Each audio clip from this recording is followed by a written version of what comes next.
সময় যখন শেষ, 1 সেকেন্ড আগে পরে হবে না, বান্দা তোমাকে নিয়ে আসবো। বান্দার ডাক এসে গেল, ফেরেশতা আজরাইল তার রূহ কবজ করে নিয়ে চলে গেল। 2 দল ফেরেশতা আসছে, একদল জান্নাতি আর একদল জাহান্নামী। 2 দল ফেরেশতা বদনবাদ শুরু করলো, বিতর্ক।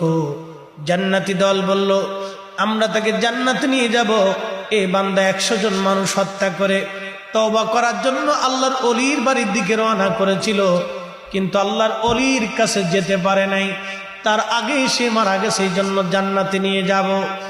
জাহান্নামী ফেরেশতারা বলে, না না, আমরা তাকে জাহান্নামে নিয়ে যাব, কারণ লোকটি তওবা করতে পারে নাই, যাওয়ার আগেই মারা গেছে, এই জন্য আমরা তাকে জাহান্নামে নিয়ে যাব। আল্লাহ পাক একজন ফেরেশতাকে পাঠাইলেন, আল্লাহ তো সবই জানেন, পাঠিয়ে দিয়ে বলেন,